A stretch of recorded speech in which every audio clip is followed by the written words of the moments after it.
நான் சிறுமையும் எளிமையுமானவன். கர்த்தரோ என்மேல் நினைவாய் இருக்கிறார்.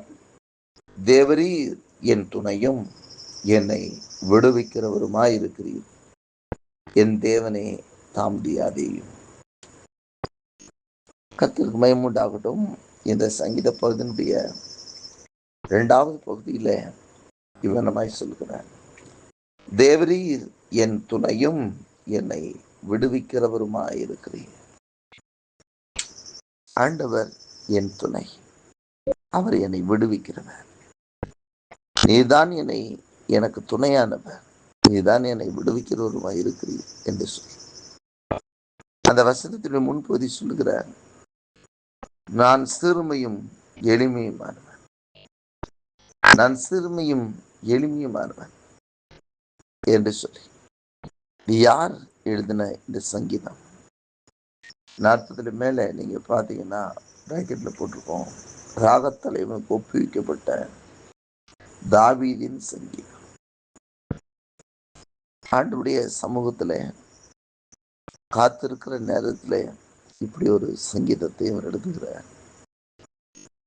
நீர் ஒருத்தர் தான் எனக்கு துணை. சங்கீதக்காரன் தாவீதுடைய வாழ்க்கையில ஏராளமான பிரச்சனைகள் தான், போராட்டங்கள் தான், நெருக்கங்கள் தான். ஆனாலும் அவர் கர்த்தரை சார்ந்தவர்.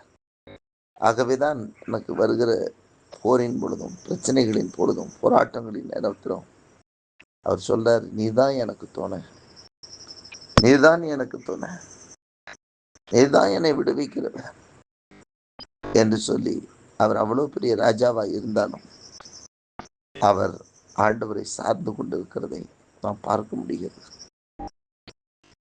இந்த நாளிலும் கூட அநேக காரியங்கள்ல நாம் பலவிதமான காரியங்களிலே நெருக்கடிகளை சந்திக்கும் பொழுது நமக்கு துணை அவர்தான், நமக்கு பாதுகாப்பு அவர்தான், நம்மை வழி நடத்துகிறவர் அவர்தான். இந்த உலகத்திலே எவ்வளவு பேர் இருந்தாலும் கூட நமக்கு எல்லா நேரத்திலும் துணையாய் நிற்க போகிறவர் அவர் ஒருத்தர் தான். ஆகவேதான் தாவீது பாருங்க, அவர் எவ்வளவோ நன்மைகளை செய்தார். அதனால தான் அவர் சொல்லுவார், நான் அவர்களுக்கு நன்மையை செய்தேன், ஆனால் அவர்கள் எனக்கு நன்மைக்கு பதிலாக தீமை செய்தார்கள் என்று சொல்லி. தாவீதுடைய வாழ்க்கையில அவரிடத்திலிருந்து நன்மை பெற்றவர்கள் எவ்வளவு பேர் தாவீதுக்கே விரோதமான தீமை செய்கிறவர்களாக மாறினார்கள் என்று சொல்லி எங்கள் வேதத்தில் பார்க்கலாம்.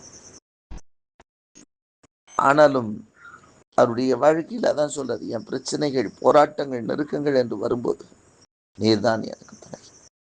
சிக்லாக்ல நடந்த சம்பவத்துல கிட்டத்தட்ட 600 பேர் அவங்க கூட 3 விதமான கூட்டங்களை வைத்து பராமரிக்கிறார். ஒன்று முறுமுறுக்கிற கூட்டம், ஒன்று அடிமைத்தனத்துக்குள்ளாக இருக்கிற கூட்டம், முன்னொன்று கடன்பட்ட கூட்டம். இந்த 3 கூட்டம் வைத்து அங்கே தாவீது காட்டுக்குள்ள வச்சு பராமரிக்கிறார். அவரே துரத்தப்பட்ட ஒரு சூழ்நிலையில இருக்கு. ஆனா அவங்கள 600 பேரையும் வச்சு இவர் தான் பராமரிக்கிறார். ஆனால் அவர்கள் பாருங்கள், சிக்லாக் விஷயத்தில் அத்தனை பேரும் சேர்ந்து தாவீதுக்கு விரோதமாய் திரும்பி கொண்டார்கள். சரி, இந்த ஒரு சம்பவம் தானா? எடுத்த உடனே பார்த்தீங்கன்னா சவுலுடைய காரியங்களை பார்க்கணும். தாவீது சவுல் கொன்றது 1000, தாவீது கொண்டு 10000 சொன்ன உடனே அவனுக்கு ஒரு எரிச்சல் உண்டாகி அவனை துரத்தி விடுகிறதை, கொலை செய்ய துடிக்கிறதை பார்க்கிறோம்.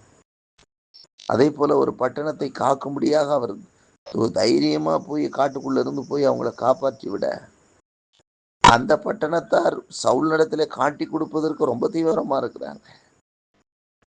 இதுதான் உலகம், இதுதான் உலகம். ஆகவேதான் அவர் சொல்றார், நீரே என் நம்பிக்கைன்னு சொல்றார். தாவீது அடிக்கடி சொல், நீரே என் நம்பிக்கை, நான் நம்பினவர் நீர்தான், என் நம்பிக்கை நீர்தான், நான் நம்பி கொண்டிருக்கிறவர் நீர்தான் என்றெல்லாம் சொல்றேன். இங்கே அப்படித்தான் சொல்ற, தேவரீர் என் துணையும் விடுவிக்கிறவருமாய் இருக்கிறீர். நீரே என் துணையும் என்னை விடுவிக்கிறவருமாய் இருக்கிறீர். இக்கட்டு காலத்திலே நமக்கு அருணான் துணை அவர். ஆபத்து காலத்திலே நம்மை விடுவிக்கிற துணை அவர். ஆகவே சங்கீதக்காரன் சொல்லுகிறார், நான் சிறுமியும் எளிமையுமானவன், கர்த்தரோ என் மேல் நினைவாய் இருக்கிறார். தேவரீர் என் துணையும் என்னை விடுவிக்கிறவருமாய் இருக்கிறீர். என் தேவனே தாமதியாதீர். நீரே எனக்கு துணையாக இருக்கிறீர். அவரே நமக்கு துணையாக இருக்கிறான். இன்றைக்கும் ஒருவேளை யார் எனக்கு துணை செய்வார் என்று கலங்கி கொண்டு இருப்பீர்களானால் ஆண்டவர் தான் நமக்கு துணை. அவருடைய துணை அல்லாமல் வேறொரு துணை எல்லா நேரத்திலும் நமக்கு இருந்து நம்மை வழி நடத்துவது இல்லை. அவர் தான் நமக்கு துணை. அதோடு கூட சொல்லுகிறார், என்னை விடுவிக்கிறவருமாய் இருக்கிறேன்.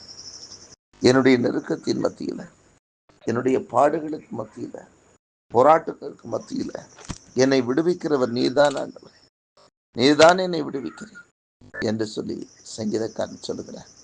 இன்றைக்கும் உங்களுடைய நெருக்கமான சூழ்நிலையில, போராட்டமான நேரங்களில் அவர் உங்களை விடுவிக்கிறவராக இருக்கிறார்.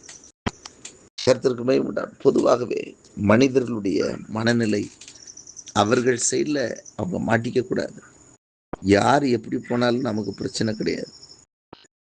எனக்கு நான் சேஃபஸ்ட் சைடு எப்பொழுதும் இருக்க வேண்டும் என்பதுதான் எல்லா மனிதர்களுடைய மனநிலைமையும்.